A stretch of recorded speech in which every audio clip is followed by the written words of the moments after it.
Bon, dans cette étape, on va ajouter un repas bonus pour le serpent. Lorsque le serpent mange ce repas, on va incrémenter la variable score par 3 points. Donc, j'ajoute le repas, choisir un sprite, nourriture, voilà, une fraise par exemple. Maintenant, le code. La première chose à faire, c'est qu'on va cacher tout d'abord le lutin. On va le montrer chaque 10 secondes seulement. Donc, on doit commencer par cacher le lutin. Je vais tout d'abord changer la taille, apparence, puis mettre la taille à 50% de la taille initiale. Et puis, on va répéter toujours. On va attendre 10 secondes à chaque fois, puis montrer le lutin. Apparence, montrer. Et bien sûr, comme ça, le lutin sera affiché toujours dans la même position. C'est pas ça notre objectif.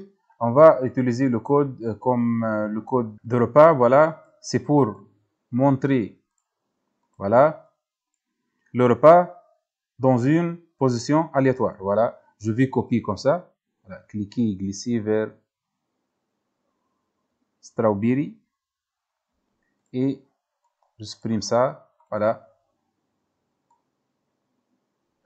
aller à une position aléatoire, aller à X et position aléatoire pour X et position aléatoire pour Y. Je vais tester maintenant.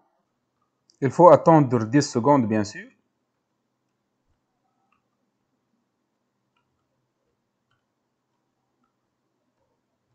Voilà, la fraise est affichée ici. On va maintenant ajouter le code qui permet d'incrémenter le score.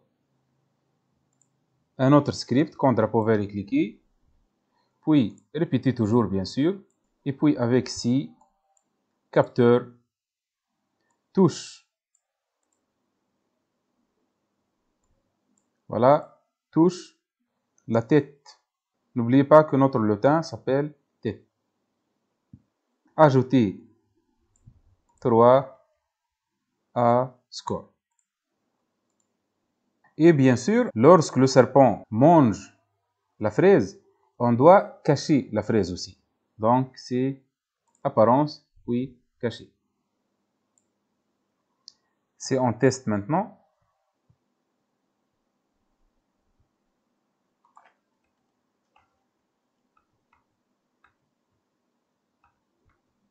Il faut toujours attendre 10 secondes. Voilà.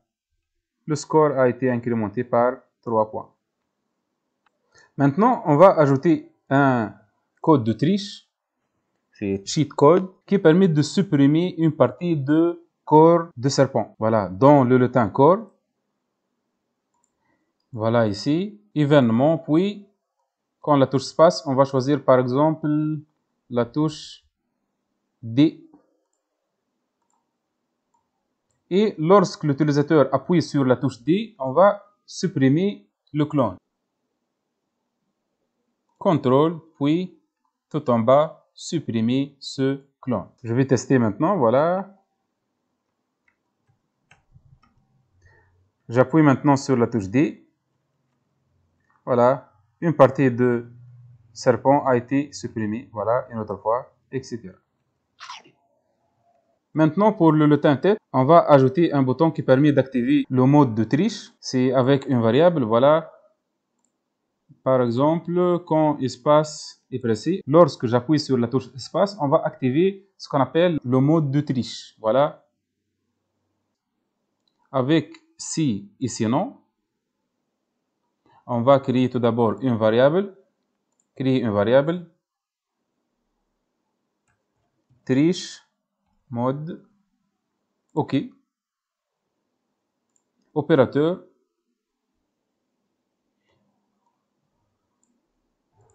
Voilà. On va tester est-ce que notre variable est égale ou non à active, par exemple. Si le triche mode est activé, on va le désactiver. Voilà. Mettre variable triche mode en désactive. Voilà, comme ça. Et l'inverse maintenant, sinon, c'est-à-dire si le mode de triche n'est pas activé, on va l'activer. Active. Et bien sûr, au début du jeu, on doit commencer par, ici, par désactiver le mode de triche. Triche mode à désactiver. Voilà, comme ça. Et maintenant, si le mode de triche est activé, on va changer la couleur de core. Voilà, ici, dans la partie de script de core, ici, on va ajouter ici, non, ici, un bloc ici. La même chose, on va tester est-ce que le mode de triche est activé ou non avec sa variable triche mode. Il faut écrire, voilà, comme ça. Si le mode de triche est activé, on va changer la couleur de core.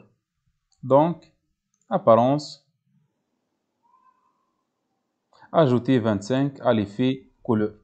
Sinon, maintenant, c'est-à-dire si le triche mode n'est pas activé, on va désactiver l'effet de couleur. C'est avec ce code, voilà. Mettre l'effet couleur à 0. Si on teste maintenant,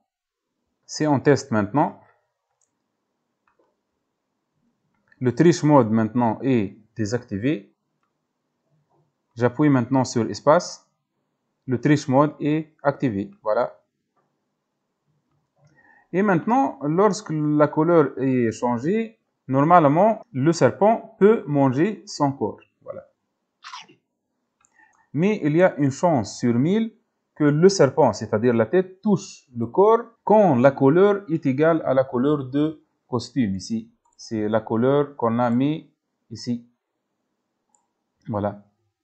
Et alors, il faut ajouter un autre code pour désactiver complètement, voilà, désactiver complètement cette condition si le triche mode, c'est-à-dire si la variable triche mode est activée. Voilà, tout simplement, on va ajouter un bloc de si ici, c'est-à-dire on va entrer dans le test qui permet d'arrêter le jeu lorsque la condition ici est vraie. Si la condition est fausse, c'est-à-dire le triche mode est activé, le serpent peut toucher les bords ou mange son corps. Voilà, opérateur égal. Et notre variable, c'est triche mode. Si le triche mode doit être ici désactivé. Si le triche mode est désactivé, alors on va appliquer les conditions d'arrêt de jeu. Si le triche mode est activé, c'est-à-dire cette condition est fausse, donc on ne va pas exécuter cette partie de code. Je vais tester maintenant.